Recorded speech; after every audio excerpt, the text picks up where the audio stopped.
La somme théologique de saint Thomas d'Aquin, première partie, traité sur les anges, question 57, article 3.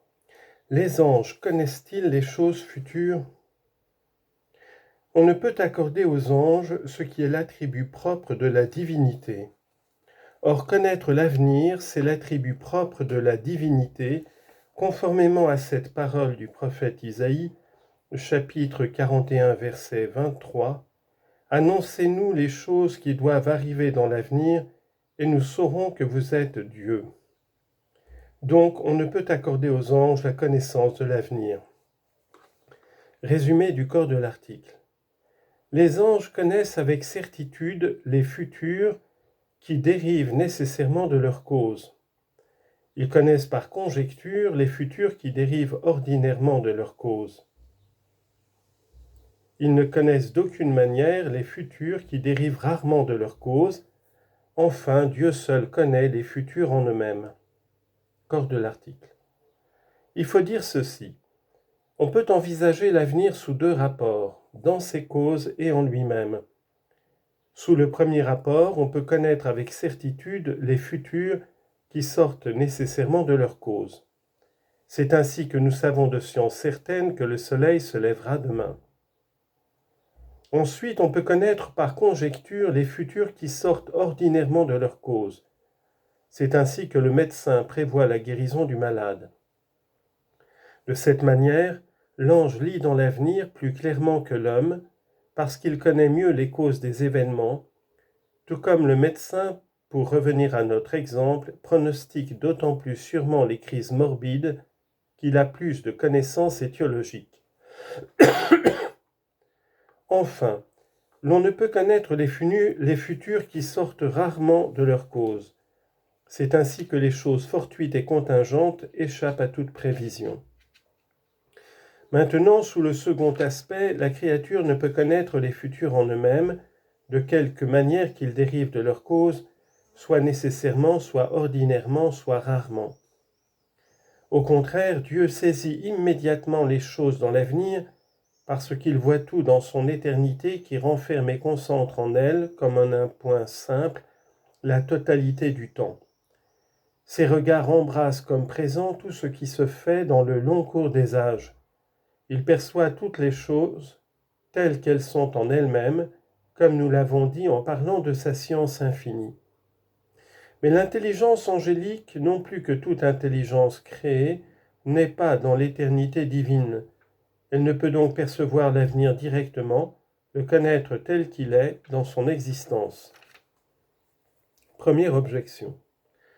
Les anges ont beaucoup plus de pénétration, de perspicacité que l'homme. Or, il est des hommes qui peuvent connaître les choses futures. Combien donc plus les anges ne le peuvent-ils pas ? Réponse.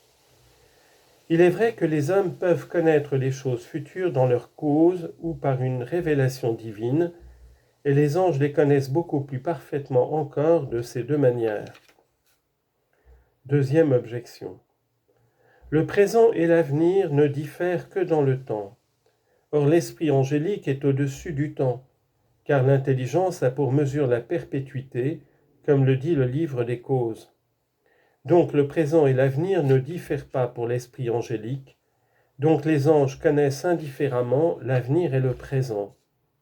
Réponse. L'intelligence angélique est au-dessus du temps qui mesure le mouvement des corps, tout le monde le reconnaît.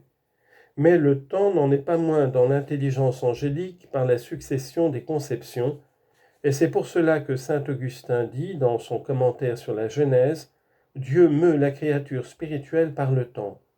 Eh bien, si les anges perçoivent successivement les choses, n'est-il pas clair qu'ils n'ont point présent à l'esprit tout ce qui se passe dans le temps, dans tout le temps ?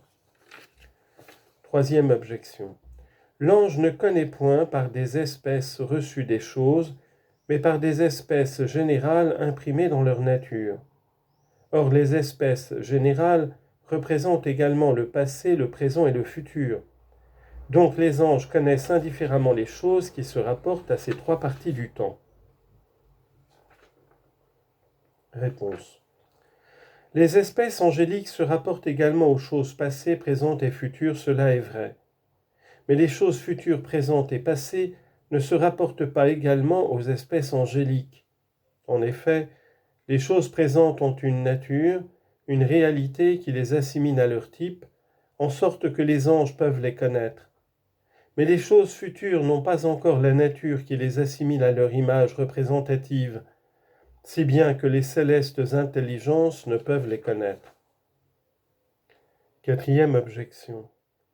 L'éloignement dans le temps ne diffère pas, relativement à la connaissance, de l'éloignement dans le lieu. Or les anges connaissent les choses éloignées dans le lieu, donc ils connaissent aussi les choses éloignées dans le temps à venir. Réponse. Les choses éloignées dans le temps existent réellement dans la nature et présentent une espèce dont la ressemblance est dans l'ange. Mais il n'en est point ainsi des choses futures, comme nous venons de le dire, il n'y a donc point parité.